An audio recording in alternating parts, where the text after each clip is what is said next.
كنا نتمنى ونحلم أن نعيش بوطننا، وطن يملأه الأمان والسلام والعدل والمحبة والحرية، حرية الرأي، وطن يملأه الخير.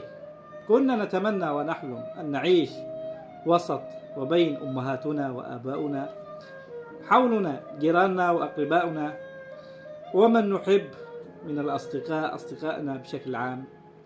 كنا نحلم ونتمنى أن نعيش بوطن آمن فيه سلام، والخير يعم الكل، شرقه وغربه شماله وجنوبه، الخير يعم الكل والمحبة والعدل توزع على الكل. بلادنا بلاد خير، بلاد خير فيها كل شيء، كل الموارد لدينا، لا ينقصنا إلا نصفي النية أن نعمل، أن نحلم ونعمل على أرض الواقع.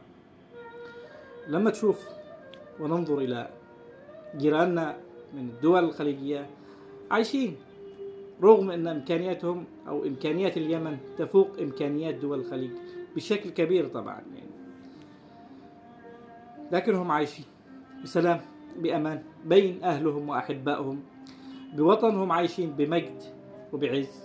ونحن للأسف الشديد من مكان إلى مكان، من مطار إلى مطار، من منفى إلى منفى، ومن مهجر إلى مهجر مع الأسف الشديد، نبحث دائما عن الأمان والسلام، نبحث دائما عن وطن يحتوينا لكي نعيش فيه بعز وبشرف وأحرار، لكي نأكل لقمة العيش ونرى خدمات توزع لنا كبقية المواطنين.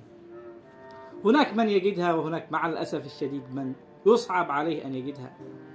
كان لدي أحد الأصدقاء مع الأسف الشديد يمني طبعا، فالقصة المحزنة، وهناك القصص الكثيرة المحزنة نفسها طبعا، يعني أمه توفت وهو خارج اليمن، طبعا صعب أنه يرجع، هناك صعوبات كثيرة، كل شخص لديه عائق تمنعه عن ذلك، فأكيد أصابه الحزن، كان يتمنى أن يقبل يد أمه وأن يكون جنبها، لكن كلنا مجبورين مع الأسف الشديد، لم يكن نصيب، بل مع الأسف الشديد فرض علينا بسبب سوء نياتنا وبسبب سوء أعمالنا.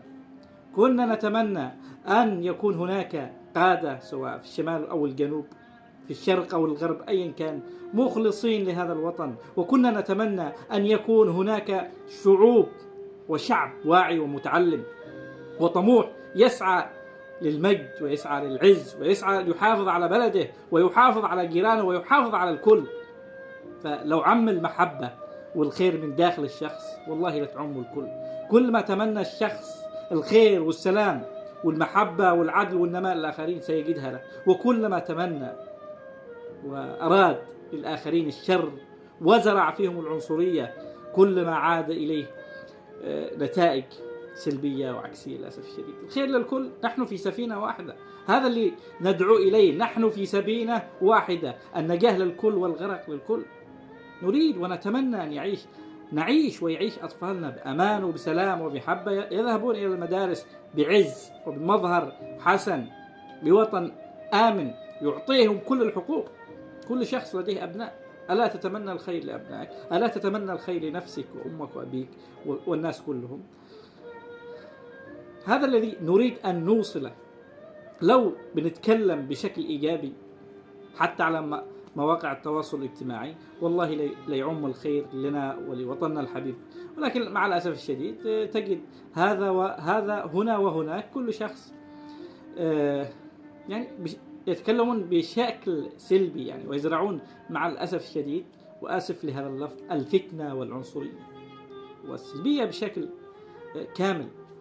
نسأل الله سبحانه وتعالى أن يعيدنا إلى بلدنا ويكون بلد آمن وسلام وأمان فيه.